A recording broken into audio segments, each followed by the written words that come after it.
എല്ലാവർക്കും ജുറാസ് കൊമേഴ്സിൻ്റെ പുതിയൊരു വീഡിയോയിലേക്ക് സ്വാഗതം. ഈ ഒരു വീഡിയോയിൽ നമ്മൾ ഡിസ്കസ് ചെയ്യുന്നത് പ്രൊഫഷണൽ ബിസിനസ് സ്കിൽസ് സബ്ജക്റ്റിലെ മൊഡ്യൂൾ 4 ആൻഡ് മൊഡ്യൂൾ 5 ആണ്. സോഷ്യോ സൈബർ ഇൻഫോർമാറ്റിക്സും അതുപോലെ തന്നെ ഡിജിറ്റൽ മാർക്കറ്റിങ്ങും.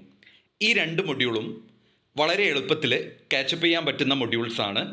നിങ്ങൾക്ക് കുറച്ചുകൂടെ നിങ്ങളുടേതായ വേർഡ്സിൽ എഴുതാൻ പറ്റുന്നതും ഒന്നാണ്. അതോടൊപ്പം തന്നെ PBS സബ്ജക്റ്റിനെ ആരും പേടിക്കേണ്ടതില്ല, ഇതിന് സപ്ലി വരും, അങ്ങനെ വരാൻ പോലും പാടില്ല. കാരണം നിങ്ങളും ഒരു ഡിജിറ്റൽ ഏജിൽ ജീവിക്കുന്ന ആളുകളാണ്. കമ്പ്യൂട്ടറും അതുപോലെ തന്നെ ഇൻ്റർനെറ്റും എല്ലാം യൂസ് ചെയ്യുന്ന, ഡിജിറ്റൽ മാർക്കറ്റിങ്ങിൻ്റെ സാധ്യതകളെല്ലാം തന്നെ യൂസ് ചെയ്യുന്ന സ്റ്റുഡൻസ് ആണ്. അപ്പോൾ നിങ്ങളെ സംബന്ധിച്ചിടത്തോളം ഇതിനെക്കുറിച്ച് എന്തായാലും നല്ലൊരു ഐഡിയ ഉണ്ടായിരിക്കും.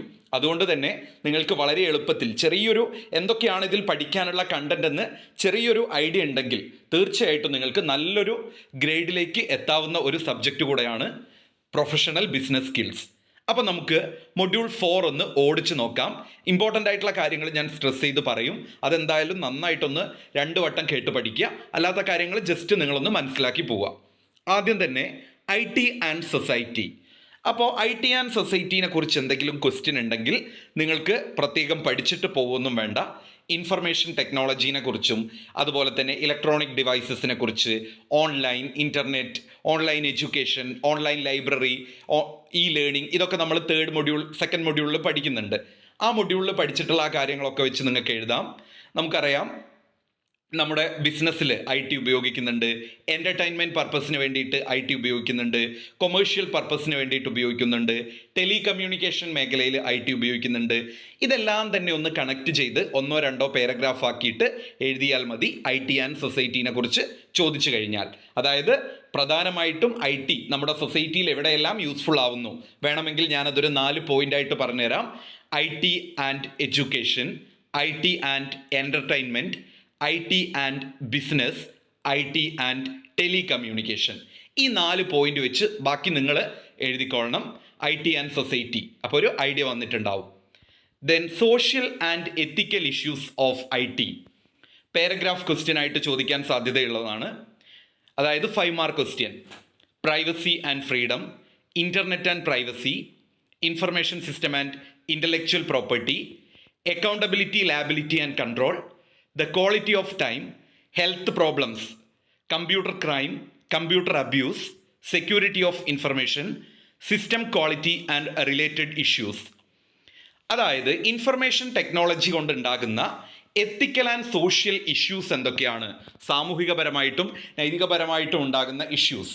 ഇപ്പം നമുക്കറിയാം പലരുടെയും ഫ്രീഡം, പ്രൈവസി ഇവയെല്ലാം നശിച്ചു പോകുന്നുണ്ട്. അതുപോലെ തന്നെ ഇൻ്റർനെറ്റിൽ നിന്നും പല ഡാറ്റാസും കാര്യങ്ങളൊക്കെ ഹാക്ക് ചെയ്ത് പോകാനുള്ള സാധ്യതയുണ്ട്.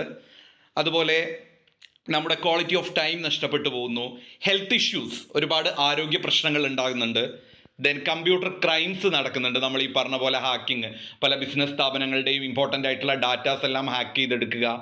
ദെൻ കമ്പ്യൂട്ടർ അബ്യൂസുകൾ നടക്കാറുണ്ട്. നമുക്കറിയാം പലരുടെയും ചിത്രങ്ങളൊക്കെ മോർഫ് ചെയ്ത് പ്രചരിപ്പിക്കുക, അല്ലെങ്കിൽ അങ്ങനെയുള്ള കാര്യങ്ങളൊക്കെ നമുക്ക് അറിയുന്നതാണ്. സെക്യൂരിറ്റി ഇൻഫർമേഷൻ ഉണ്ട്. ഇതൊക്കെയാണ് IT ആൻഡ് സൊസൈറ്റി അല്ലെങ്കിൽ social and ethical issues of IT വരുന്നത്. ദെൻ ഒരു 2 മാർക്ക് ക്വസ്റ്റ്യൻ ആയിട്ട് പഠിക്കേണ്ട, വളരെ ഇമ്പോർട്ടൻ്റ് ആയിട്ട് പഠിക്കേണ്ട ഒന്നാണ് digital divide. Digital divide refers to the gap between those who benefits from the digital age and those who don't. ഇത് കേൾക്കുമ്പോൾ നിങ്ങൾ പേടിക്കേണ്ട, സംഭവം ഇത്രയേ ഉള്ളൂ. അതായത് ഈ ഒരു ഡിജിറ്റൽ യുഗത്തിൽ ജീവിക്കുന്ന ആളുകളും അല്ലാത്ത ആളുകളും തമ്മിലുള്ള ആ ഒരു ഗ്യാപ്പിനെയാണ് ഡിജിറ്റൽ ഡിവൈഡ് എന്ന് പറയുന്നത്.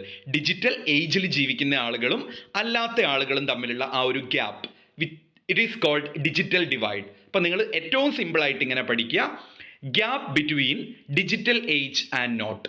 അങ്ങനെ ഒരു ഐഡിയ വെച്ച് അങ്ങ് എഴുതിയാൽ മതി. Then factors that contribute to the digital divide. ഇപ്പോൾ ഡിജിറ്റൽ ഡിവൈഡ് ചോദിച്ചാൽ അതിൻ്റെ കൂടെ നിങ്ങൾക്ക് ഫാക്ടേഴ്സ് എഴുതാം. അതായത് ഒരു ഡിജിറ്റൽ ഡിവൈഡ്, ഇപ്പം നമുക്കതിൽ ജെൻഡർ, മെയിൽ ഫീമെയിൽ എന്ന് പറയുന്ന രീതിയിലൊരു ഡിജിറ്റൽ ഡിവൈഡ് ഉണ്ട്. ഏജ്, ഒരു 50 വയസ്സിന് മുകളിലുള്ള ആളുകൾ ഉപയോഗിക്കുന്നുണ്ട്, എന്നാൽ പോലും അവർക്ക് നമ്മളുടെ അത്ര ഒരു 20s അല്ലെങ്കിൽ 30s ആളുകളുടെ അത്ര ഒരു ഡിജിറ്റൽ നോളജ് ഉണ്ടാവണമെന്നില്ല പലർക്കും. അപ്പോൾ ആ ഒരു ഏജ് ഒരു ഘടകമാണ്. Family structure, physical disability, physical access, lakh of IT skill and support. നമ്മളൊക്കെ തന്നെ എന്താണ് ചെറിയ ക്ലാസ് മുതലേ IT ഒക്കെ പഠിച്ചു വരുന്നവരാണ്. നമ്മുടെ പാഠ്യപദ്ധതിയുടെ ഭാഗമായിട്ട് ചെറിയ ക്ലാസ് മുതൽ നമ്മൾ കമ്പ്യൂട്ടറിനെ കുറിച്ചും IT-നെ കുറിച്ചും ഒക്കെ പഠിക്കുന്നുണ്ട്. എന്നാൽ നമ്മുടെ ഒരു 10 വർഷം മുമ്പ് അല്ലെങ്കിൽ ഒരു 40 വയസ്സിന് മുകളിലുള്ള ആളുകളാണെങ്കിൽ അവർ ഒരു സബ്ജക്റ്റ് ആയിട്ടൊന്നും IT ഒന്നും പഠിച്ചിട്ടില്ല. അപ്പോൾ അവർക്ക് IT-യിലുള്ള സ്കില്ല് കുറവായിരിക്കും. Then motivation and relevant content. ഇതൊക്കെയാണ് ഈ ഒരു ഡിജിറ്റൽ ഡിവൈഡിനെ കോൺട്രിബ്യൂട്ട് ചെയ്യുന്ന ഫാക്ടേഴ്സ്. ഇപ്പോൾ ഡിജിറ്റൽ ഡിവൈഡ് എന്ന് പറഞ്ഞാൽ ആ ഒരു ഡിജിറ്റൽ യുഗത്തിൽ ജീവിച്ച ആളുകളും അല്ലാത്ത ആളുകളും തമ്മിലുള്ള ആ ഒരു ഗ്യാപ്പിനെയാണ് ഡിജിറ്റൽ ഡിവൈഡ് എന്ന് പറയുന്നത്. അതിൻ്റെ ഘടകങ്ങൾ നിങ്ങൾക്കറിയാം: gender, age, family structure, motivation, lack of IT skill. ഒരു 5 പോയിന്റ് പഠിച്ചു വെക്കുക. Then effect of digital divide, അതൊന്നും ആവശ്യമില്ല. അടുത്തത് ഡിജിറ്റൽ നേറ്റീവ് ആണ്. A person born or brought up in the age of digital technology. ഈ ഒരു ഡിജിറ്റൽ കാലയളവിൽ, ഈ ഒരു ഇൻ്റർനെറ്റ് യുഗത്തിൽ ജനിച്ച് വളർന്നിട്ടുള്ള ആളെയാണ് ഡിജിറ്റൽ നേറ്റീവ് എന്ന് പറയുന്നത്. ഇതും 2 മാർക്കിന് ചോദിക്കാൻ സാധ്യതയുണ്ട്. ഹു ഈസ് ഡിജിറ്റൽ നേറ്റീവ് എന്ന്. A person born or brought up in the age of digital technology. ഈ ഒരു കമ്പ്യൂട്ടർ യുഗത്തിൽ അല്ലെങ്കിൽ ഈ ഒരു IT യുഗത്തിൽ ജനിക്കുകയും വളരുകയും ചെയ്യുന്ന ആളുകളെയാണ് ഡിജിറ്റൽ നേറ്റീവ് എന്ന് പറയുന്നത്. Then next, cyber space. 2 mark question ആണ്. It refers to a concept describing a wide spread interconnected digital technology. മൊത്തത്തിലൊരു ഡിജിറ്റൽ ടെക്നോളജിയുള്ള ആ ഒരു ടെക്നോളജിയുടെ വൈഡ് സ്പ്രെഡിനെയാണ് സൈബർ സ്പേസ് എന്ന് പറയുന്നത്.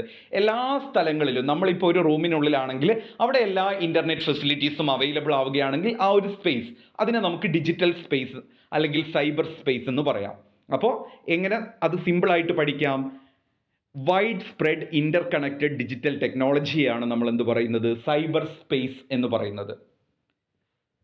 Then opportunities and threats of IT and industry.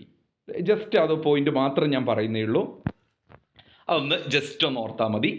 Infrastructure outsourcing, hardware support, IT consulting, business process outsourcing, അങ്ങനെയുള്ള points ആണ്.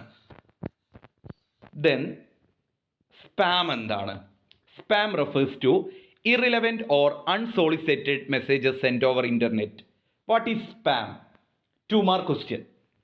Spam എന്ന് പറഞ്ഞാൽ ഇറിലവൻ്റ് ആയിട്ടുള്ള, ആവശ്യമില്ലാത്ത, അൺസോളിസൈറ്റഡ് ആയിട്ടുള്ള മെസ്സേജുകൾ ഇൻ്റർനെറ്റിലൂടെ വ്യാപകമായി പ്രചരിക്കുന്നതിനെയാണ് സ്പാം എന്ന് പറയുന്നത്. നിങ്ങളുടെ ഫോണിലൊക്കെ തന്നെ വന്നിട്ടുണ്ടാവും സ്പാം മെസ്സേജസ്, എല്ലാവർക്കും അറിയുന്ന കാര്യമാണ്.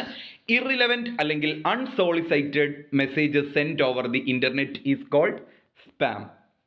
സ്പാം അവോയ്ഡ് ചെയ്യാനുള്ള മെത്തേഡുകൾ ജസ്റ്റ് ഒന്ന് നോക്കി വെക്കുക. ഒന്ന്, ആ ഒരു നമ്പർ നമുക്ക് ബ്ലാക്ക് ലിസ്റ്റ് ചെയ്യാം, അല്ലെങ്കിൽ ഫിൽറ്ററിംഗ് സിസ്റ്റം ഉപയോഗിക്കാം, അല്ലെങ്കിൽ നമുക്കതിനെ നിയമപരമായിട്ട് നേരിടാം, ലീഗൽ അപ്രോച്ചസ് നടത്താം, അല്ലെങ്കിൽ സെപ്പറേറ്റ് ഇമെയിൽ അക്കൗണ്ട് ഉണ്ടാക്കാം. നമുക്ക് ഓൾറെഡി ഉള്ള ഇമെയിൽ അക്കൗണ്ടിലാണ് സ്പാം മെസ്സേജസ് ഇങ്ങനെ വന്നുകൊണ്ടിരിക്കുന്നതെങ്കിൽ നമുക്കത് ഒഴിവാക്കി പുതിയൊരു മെയിൽ അക്കൗണ്ട് ക്രിയേറ്റ് ചെയ്യാം.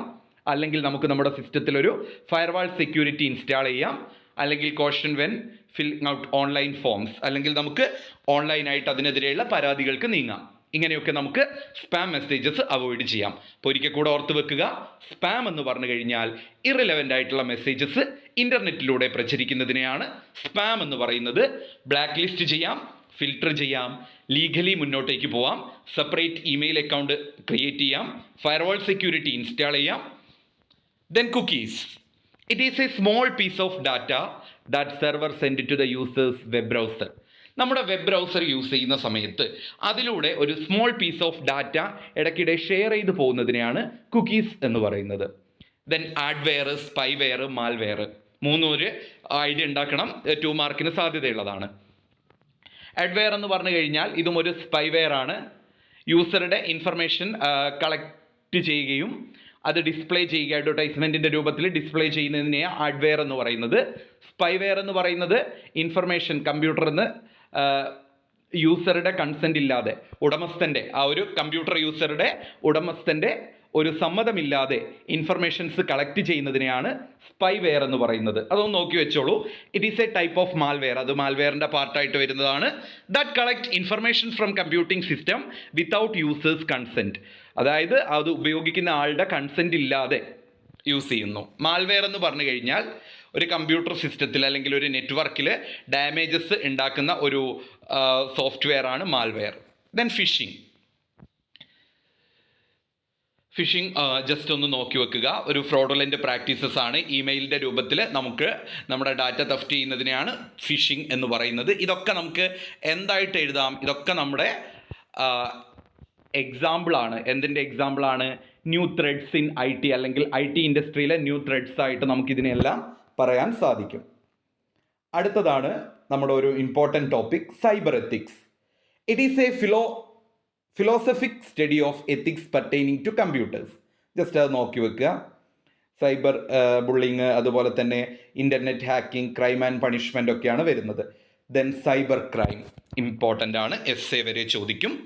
Cyber crime is a criminal activity that either targets or uses a computer network or networked devices.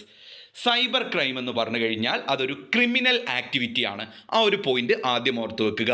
Cyber crime is a criminal activity that either targets or uses. ഒരു കമ്പ്യൂട്ടറിനെ അല്ലെങ്കിൽ ഒരു computer നെറ്റ്വർക്കിനെ target ചെയ്തുകൊണ്ട്, ലക്ഷ്യം വെച്ചുകൊണ്ട് അതിലെ ഒരു ക്രിമിനൽ ആക്ടിവിറ്റി നടത്തുന്നതിനെയാണ് സൈബർ ക്രൈം. അപ്പോൾ അതൊരു ക്രിമിനൽ ആക്ടിവിറ്റിയാണ്. അത് കമ്പ്യൂട്ടറിനെയോ കമ്പ്യൂട്ടർ നെറ്റ്വർക്കിനെയോ ടാർഗറ്റ് ചെയ്തുകൊണ്ടാണ് ക്രിമിനൽ ആക്ടിവിറ്റി നടത്തുന്നത്.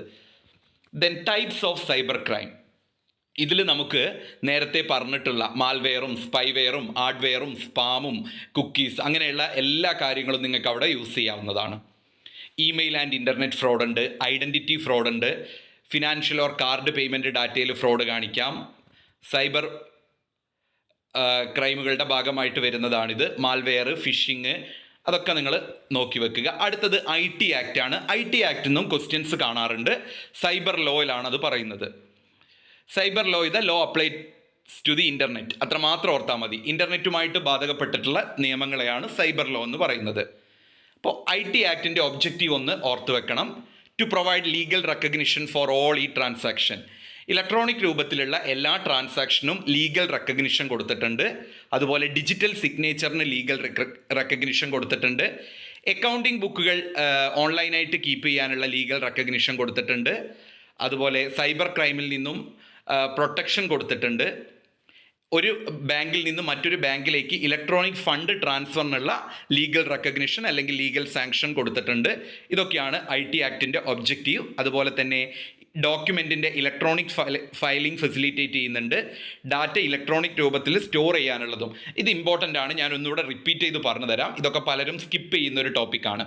ഇപ്പോൾ സൈബർ ക്രൈമിൻ്റെ സൈബർ ലോയുടെ ഭാഗമായിട്ട് വരുന്നതാണ് IT ആക്ട് എന്ന് പറയുന്നത്. IT ആക്ടിൻ്റെ പ്രധാന ഒബ്ജക്റ്റീവ്, ഇനി IT ആക്ടിൻ്റെ ഫീച്ചേഴ്സോ അല്ലെങ്കിൽ IT ആക്ടിനെ കുറിച്ചൊരു നോട്ട് എഴുതാനോ IT ആക്ടിനെ കുറിച്ച് എന്ത് ചോദിച്ചാലും നിങ്ങൾ ഈ പോയിൻ്റാണ് എഴുതി വെക്കേണ്ടത്. ഈ ട്രാൻസാക്ഷന് റെക്കഗ്നിഷൻ കൊടുക്കുന്നു, ഡിജിറ്റൽ സിഗ്നേച്ചറിന് ലീഗൽ റെക്കഗ്നിഷൻ കൊടുക്കുന്നു, അക്കൗണ്ടിംഗ് ബുക്കുകൾ ഇലക്ട്രോണിക് രൂപത്തിൽ കീപ്പ് ചെയ്യാനുള്ള ലീഗൽ റെക്കഗ്നിഷൻ കൊടുക്കുന്നു, സൈബർ ക്രൈം സ്റ്റോപ്പ് ചെയ്യാനോ അല്ലെങ്കിൽ ഓൺലൈൻ പ്രൈവസി പ്രൊട്ടക്റ്റ് ചെയ്യാനോ ഉള്ള ഒരു ലീഗൽ റെക്കഗ്നിഷൻ കൊടുക്കുന്നു, ഒരു ബാങ്ക് അക്കൗണ്ടിൽ നിന്നും മറ്റൊരു ബാങ്ക് അക്കൗണ്ടിലേക്ക് ഇലക്ട്രോണിക് ഫണ്ട് ട്രാൻസ്ഫറിനുള്ള ലീഗൽ റെക്കഗ്നിഷൻ കൊടുക്കുന്നു, ഡോക്യുമെൻറ്റ്സ് ഇലക്ട്രോണിക് ഫയലിംഗ് നടത്താനുള്ള ലീഗൽ റെക്കഗ്നിഷൻ കൊടുക്കുന്നു, അതുപോലെ തന്നെ ഡാറ്റ ഇലക്ട്രോണിക് രൂപത്തിൽ സ്റ്റോർ ചെയ്യാനുള്ള ഒരു ലീഗൽ റെക്കഗ്നിഷൻ കൊടുക്കുന്നു. അടുത്തതാണ് cyber addiction. It is a growing problem. ഈ അടുത്ത കാലത്തായിട്ട് പല ആളുകളിലും കണ്ടുവരുന്ന ഒരു പ്രോബ്ലമാണ് cyber addiction. It means excessive computer use അല്ലെങ്കിൽ എക്സസീവ് ഓൺലൈൻ യൂസ്. ആ ഒരു പോയിന്റ് മാത്രം ഓർത്താൽ മതി. സൈബർ അഡിക്ഷൻ എന്ന് പറഞ്ഞു കഴിഞ്ഞാൽ കമ്പ്യൂട്ടർ സിസ്റ്റത്തിനോ ഇൻ്റർനെറ്റിനോ അടിമപ്പെട്ടു പോകുന്നതിനെയാണ് സൈബർ അഡിക്ഷൻ എന്ന് പറയുന്നത്. ഇതിനെ ഇൻ്റർനെറ്റ് അഡിക്ഷൻ എന്നും പറയുന്നുണ്ട്. It means excessive computer use, അതായത് ഒരുപാട് തവണ അല്ലെങ്കിൽ ഒരുപാട് സമയം കമ്പ്യൂട്ടർ ഉപയോഗിക്കുന്നതിനെയാണ് സൈബർ അഡിക്ഷൻ എന്ന് പറയുന്നത്. ഇപ്പോൾ health issues of cyber addiction, നമ്മൾ സമയവും കാലവും ഒന്നുമില്ലാതെ ഒരുപാട് തവണ ഈ കാര്യങ്ങളൊക്കെ നിങ്ങൾക്കും കൂടിയുള്ളൊരു പഠിക്കാൻ മാത്രമല്ല, പരീക്ഷ എഴുതാൻ മാത്രമല്ല, നിങ്ങൾക്ക് നിങ്ങളുടെ ലൈഫിലൊക്കെ പ്രാക്ടിക്കലി യൂസ് ചെയ്യാൻ പറ്റുന്ന കുറേ കാര്യങ്ങളും ഇതിൽ പറയുന്നുണ്ട്. നമ്മൾ ഒരുപാട് ടൈം കമ്പ്യൂട്ടർ സിസ്റ്റമോ അല്ലെങ്കിൽ ഓൺലൈനിലോ ഉപയോഗിച്ച് കഴിഞ്ഞാൽ എന്തൊക്കെ ഹെൽത്ത് ഇഷ്യൂസാണ് ഉണ്ടാവുക. ഫിസിക്കൽ പ്രോബ്ലംസും ഉണ്ട്, അതുപോലെ തന്നെ സൈക്കോളജിക്കൽ പ്രോബ്ലംസും ഉണ്ട്. ഓക്കെ, നമുക്കതും ഡീറ്റെയിൽഡ് ആയിട്ട് നോക്കാം. ഇപ്പോൾ സൈബർ അഡിക്ഷൻ എന്താണെന്നുള്ളത് വൺ വേർഡിൽ നമ്മൾ പഠിച്ചു കഴിഞ്ഞു. Excessive computer use. ഒരു ദിവസം തന്നെ നമ്മൾ ഒരുപാട് സമയം കമ്പ്യൂട്ടർ ഉപയോഗിക്കുന്നതിനെയാണ് സൈബർ അഡിക്ഷൻ എന്ന് പറയുന്നത്. അതിൻ്റെ ഹെൽത്ത് ഇഷ്യൂസിനെ ഫിസിക്കൽ പ്രോബ്ലംസ് എന്നും സൈക്കോളജിക്കൽ പ്രോബ്ലംസ് എന്നും രണ്ടായിട്ട് ഡിവൈഡ് ചെയ്തിട്ടുണ്ട്. ഫിസിക്കൽ പ്രോബ്ലംസ് എന്ന് പറഞ്ഞാൽ റിപ്പീറ്റേറ്റീവ് സ്ട്രെയിൻ ഇഞ്ചുറി, നമ്മൾ മണിക്കൂറുകളോളം ഇൻ്റർനെറ്റ് ഉപയോഗിക്കുകയാണെങ്കിൽ അല്ലെങ്കിൽ കമ്പ്യൂട്ടർ സിസ്റ്റം ഉപയോഗിക്കുകയാണെങ്കിൽ നമ്മുടെ ബ്രെയിനിൽ അല്ലെങ്കിൽ നമുക്ക് ഭയങ്കര ഒരു സ്ട്രെയിൻ വരും, അതൊരു ഇഞ്ചുറി ആയിട്ട് മാറും. കമ്പ്യൂട്ടർ വിഷൻ സിൻഡ്രം, കമ്പ്യൂട്ടറിലേക്ക് നമ്മൾ നോക്കിക്കൊണ്ടിരിക്കുന്ന ആ ഒരു രീതി വരും. അതുപോലെ തന്നെ സ്ലീപ്പിംഗ് ഡിസോർഡർ, നമുക്ക് ഉറക്കക്കുറവ് വരും അല്ലെങ്കിൽ കൃത്യസമയത്തിന് ഉറങ്ങാൻ പറ്റാത്തൊരു കാര്യം വരും. ഡിക്രീസ് ഇൻ പ്രൊഡക്ടിവിറ്റി, നമ്മുടെ കാര്യങ്ങളൊക്കെ ചെയ്യുന്നതിൽ നിന്നൊക്കെ നമുക്കൊന്നും ചെയ്യാൻ പറ്റില്ല, നമുക്ക് ഒരുപാട് കാര്യങ്ങൾ ചെയ്യാനുണ്ട്, പക്ഷേ നമ്മളൊന്നും ചെയ്യുന്നില്ല, പ്രൊഡക്റ്റീവായിട്ട് ഒരു കാര്യം പോലും ചെയ്യുന്നില്ല, 24 മണിക്കൂറും കമ്പ്യൂട്ടറിൽ കുത്തിയിരിക്കുന്നു. Loss of attention and stress, നമുക്ക് അറ്റൻഷൻ നഷ്ടപ്പെടും, സ്ട്രെസ് കൂടാൻ തുടങ്ങും. Computers and printers problem due to inactivity, കമ്പ്യൂട്ടറും പ്രിൻ്ററും ഒക്കെ ഒരുപാട് തവണ യൂസ് ചെയ്താൽ അതിനും പ്രോബ്ലം വരും എന്നാണ് പറയുന്നത്. അതൊരു ഫിസിക്കൽ പ്രോബ്ലം ആയിട്ട് കണക്കാക്കാൻ പറ്റില്ല. സൈക്കോളജിക്കൽ പ്രോബ്ലം എന്തൊക്കെയാണ്? ഫിയർ ഓഫ് ടെക്നോളജി, നമുക്ക് ടെക്നോളജിയോടൊരു പേടി വരും. കമ്പ്യൂട്ടർ ആൻസൈറ്റി, നമുക്ക് ഈ ഒരു ഉത്കണ്ഠ വരും. ദെൻ ഇൻഫർമേഷൻ ഓവർലോഡ്, വളരെ ഇമ്പോർട്ടൻ്റ് ആയിട്ടുള്ള ഒരു ഏരിയ ആണ് information overload. It means excess of information available to a person aiming to complete a task or make a decision. ഒരു വ്യക്തി ജോലി ചെയ്തുകൊണ്ടിരിക്കുന്ന സമയത്ത് പതിവിലധികം വർക്ക് അവർക്ക് വരികയാണെങ്കിൽ അതിനെയാണ് ഇൻഫർമേഷൻ ഓവർലോഡ് എന്ന് പറയുന്നത്. അതായത് ഒരാൾക്ക് താങ്ങാൻ പറ്റുന്നതിനേക്കാൾ കൂടുതൽ ഓൺലൈനായിട്ട് അല്ലെങ്കിൽ കമ്പ്യൂട്ടർ സിസ്റ്റത്തിൽ ജോലി ചെയ്യേണ്ട അവസ്ഥയാണ് ഇൻഫർമേഷൻ ഓവർലോഡ്. അപ്പോൾ അതിൻ്റെ കോഴ്സസ് എന്ന് പറയുന്നത് people, technology, organisation, task, information. അതിൻ്റെ സൊല്യൂഷനും കൂടി അതിൽ കൊടുത്തിട്ടുണ്ട്, അതും പഠിക്കുന്നത് നല്ലതാണ്. മുമ്പൊക്കെ ചോദിച്ചു കണ്ടിട്ടുണ്ട് how to overcome information overload എന്ന്.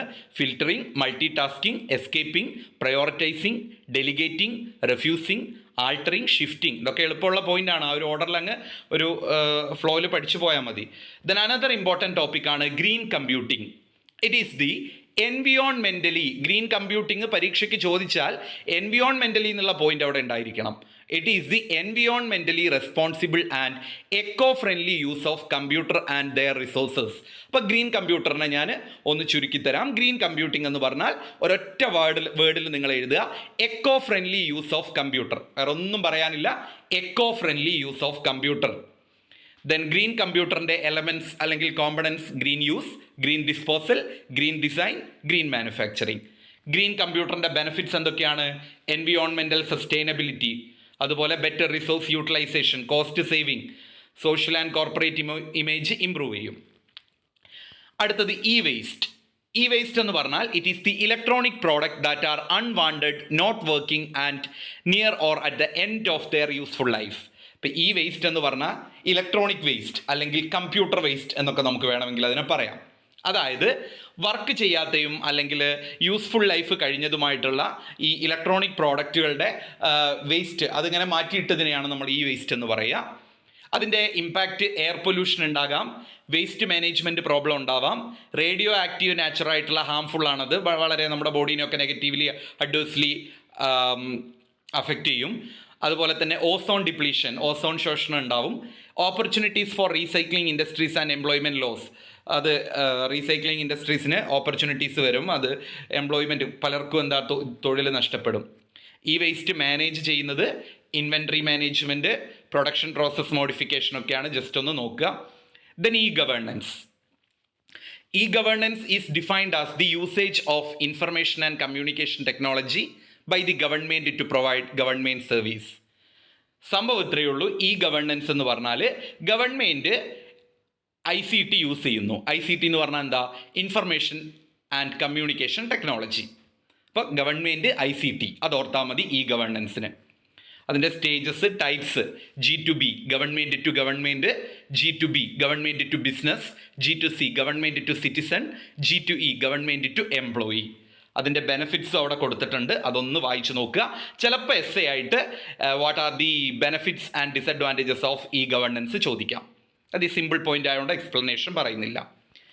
Then digital marketing. Digital marketing എന്ന് പറഞ്ഞു കഴിഞ്ഞാൽ ഓൺലൈൻ മാർക്കറ്റിംഗ് ആണ്. Digital marketing is the component of marketing that uses internet and online based digital technologies for marketing. Digital technologies മാർക്കറ്റിങ്ങിന് വേണ്ടിയിട്ട് ഉപയോഗിക്കുന്നതിനെയാണ് digital marketing എന്ന് പറയുന്നത്. Digital technologies used for marketing is called digital marketing. Then 4 P's of digital marketing. Digital മാർക്കറ്റിലെ 4 P എന്തൊക്കെയാണ്? P എന്ന് പറയുന്ന ലെറ്ററിൽ start ചെയ്യുന്ന മാർക്കറ്റിങ്ങുമായിട്ട് ബന്ധപ്പെട്ട 4 വാക്കുകൾ തന്നെയാണ് പ്രൊഡക്റ്റ്, പ്രൈസ്, പ്ലേസ്, പ്രൊമോഷൻ. അടുത്തത് ഞാൻ പറയുന്നത് നോട്ടിൽ ഇല്ലാത്ത ഒരു കാര്യമാണ്, നോട്ടിൽ കൊടുക്കാൻ വിട്ടുപോയതാണ്, പക്ഷേ ഇതൊന്ന് നോട്ട് ചെയ്ത് വെക്കുക എല്ലാവരും. ഒരിക്കൽ പരീക്ഷയ്ക്ക് 2 മാർക്കിന് ചോദിച്ചതാണ്. What are the different types of 5 Ds of digital marketing? Digital മാർക്കറ്റിങ്ങിലെ 5 D എന്തൊക്കെയാണെന്ന്. ഡിയിൽ തുടങ്ങുന്ന 5 വാക്കുകൾ: digital devices, digital platforms, digital media, digital data, digital technology. ഇത് ഞാൻ കമൻറ്റ് ബോക്സിൽ ഫസ്റ്റ് കമൻ്റായിട്ട് പിൻ ചെയ്ത് വെക്കാം.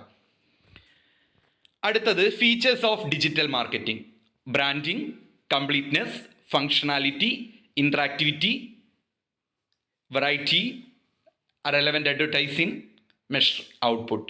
നിങ്ങൾക്ക് വേണമെങ്കിൽ അതിന് 24 hour ആക്സസ് അങ്ങനെയുള്ള പോയിന്റ്സ് എഴുതാം. Then advantages of digital marketing. Digital മാർക്കറ്റിങ്ങിൻ്റെ അഡ്വാൻറ്റേജ് ആയിട്ട് തന്നെ നിങ്ങൾക്ക് ഓൺലൈൻ അഡ്വർടൈസ്മെൻ്റ് ഒക്കെ എഴുതാൻ പറ്റും. ഗ്ലോബൽ റീച്ച്, ലോകം മുഴുവൻ ഡിജിറ്റൽ മാർക്കറ്റിങ്ങിലൂടെ നമുക്ക് എന്ത് ചെയ്യാം, മാർക്കറ്റിംഗ് നടത്താം. ലോവർ കോസ്റ്റ് ആണ്, പേഴ്സണലൈസേഷൻ ആണ്, കസ്റ്റമൈസേഷൻ, ഓപ്പൺനെസ്, സോഷ്യൽ കറൻസി, അങ്ങനെയുള്ള കുറച്ച് കാര്യങ്ങൾ. ഡിസഡ്വാൻറ്റേജസ് ഒന്ന് നോക്കുക. Then types of digital marketing: content marketing ഉണ്ട്, സെർച്ച് എഞ്ചിൻ മാർക്കറ്റിംഗ് ഉണ്ട്, social media marketing, pay per click advertisement, email marketing, affiliate marketing, instant marketing. ഒരു എസ്സേ ടോപ്പിക്കാണ് അടുത്തത്. ഡിജിറ്റൽ മാർക്കറ്റിങ്ങിലെ business model: B2B, B2C, C2C, B2E, B2G. Just പേര് മാത്രം ഓർത്ത് വെക്കുക. B2B business to business, B2C അത് കണക്ട് ചെയ്ത് പിന്നെ എഴുതി കൊടുക്കുക. 2 ബിസിനസ് തമ്മിലുള്ള ഇലക്ട്രോണിക് എക്സ്ചേഞ്ചിനെയാണ് എന്ത് പറയുന്നത്? B2B. ബിസിനസ്സും കസ്റ്റമേഴ്സും തമ്മിലുള്ള ഇലക്ട്രോണിക് എക്സ്ചേഞ്ചിനെയാണ് B2C. കസ്റ്റമേഴ്സും തമ്മിലുള്ള ഇലക്ട്രോണിക് എക്സ്ചേഞ്ച് ആണ് C2C. ബിസിനസ്സും ഗവൺമെൻറ്റും തമ്മിലുള്ള ഇലക്ട്രോണിക് എക്സ്ചേഞ്ച് ആണ് B2G. ബിസിനസ്സും എംപ്ലോയീസും തമ്മിലുള്ള ഇലക്ട്രോണിക് എക്സ്ചേഞ്ച് ആണ് B2E. അത് വെച്ച് ബാക്കി നിങ്ങൾ എഴുതണം. Then online advertising, it's very important. Online advertisement simply refers to advertising through electronic devices or internet. പറയേണ്ട ആവശ്യമില്ല. ഇൻ്റർനെറ്റ് ഉപയോഗിച്ചുകൊണ്ടോ ഇലക്ട്രോണിക് ഡിവൈസസ് ഉപയോഗിച്ചുകൊണ്ടോ അഡ്വർടൈസ്മെൻറ്റ് നടത്തുകയാണെങ്കിൽ അതിനെയാണ് ഓൺലൈൻ അഡ്വർടൈസിങ് എന്ന് പറയുന്നത്. ടൈപ്സ് ഒന്ന് ഓർത്ത് വെക്കുക. ഇൻ്റർനെറ്റ് അഡ്വർടൈസ്മെൻറ്റിൻ്റെ native advertising, search engine marketing, display advertising, mobile advertising, social ads, remarketing and retargeting, email marketing. Online അഡ്വർടൈസ്മെൻറ്റിൻ്റെ അഡ്വാൻറ്റേജ് കഴിഞ്ഞ വർഷത്തെ എസ്സേ ആണ്. ഗ്ലോബൽ ആക്സസിബിലിറ്റി, ഇത് തന്നെ ഡിജിറ്റൽ മാർക്കറ്റിങ്ങിൻ്റെ അഡ്വാൻറ്റേജായിട്ട് നിങ്ങൾക്ക് എഴുതാം. റിച്ച് കണ്ടന്റ്, അഫോർഡബിലിറ്റി, എല്ലാവർക്കും അഫോർഡബിൾ ആയിരിക്കും, സ്പീഡായിട്ട് നമുക്ക് പ്രോഡക്റ്റുകൾ ലഭ്യമാകും, ക്വിക്കായിട്ട് അപ്ഡേഷൻസ് വരും, ബ്രാൻഡ് റിലവൻറ്റ് ഇൻഫർമേഷൻസ് പ്രൊവൈഡ് ചെയ്യുന്നു, ഡാറ്റ എളുപ്പത്തിൽ കളക്ട് ചെയ്യാം, better customer relation, greater flexibility. Disadvantages എന്തൊക്കെയാണ്? ട്രഡീഷണൽ അഡ്വർടൈസിങ്ങിന് സ്യൂട്ടബിൾ അല്ല, അൺസോളിസൈറ്റഡ് നാച്ചർ, അത്തരത്തിലുള്ള കാര്യങ്ങൾ വരും. ലെസ് ഡിപ്പെൻഡബിൾ, എല്ലായ്പ്പോഴും നമുക്ക് ആശ്രയിക്കാൻ പറ്റില്ല, കാരണം നമുക്ക് തന്നെ അറിയാം നമ്മൾ ഓർഡർ ചെയ്യുന്ന സൈസൊന്നും ആയിരിക്കണം കിട്ടണമെന്നില്ല. ദെൻ ട്രഡീഷണൽ ലൈനിലുള്ള ആഡുകൾ മിസ്ട്രസ്റ്റ്, പലപ്പോഴും നമുക്ക് വിശ്വസിക്കാൻ പറ്റില്ല, മിസ് ഡയറക്ഷൻ ഉണ്ടാകാം. ഇതൊക്കെയാണ് അതിൻ്റെ ഡിസഡ്വാൻറ്റേജസ്. ദെൻ സോഷ്യൽ മീഡിയ ആഡിനെ കുറിച്ചും കൂടെ നിങ്ങളൊന്ന് ജസ്റ്റ് പഠിച്ചു വെക്കണം. അത് പിന്നെ നിങ്ങൾക്ക് അറിയുന്ന കാര്യമാണ്. സോഷ്യൽ മീഡിയ എല്ലാവരും യൂസ് ചെയ്യുന്നതാണ്. Facebook ad, Twitter ad, Snapchat ad, YouTube ad, Pinterest ad, LinkedIn ad, ഇതൊക്കെയാണ് social media ad. All the best. Thank U.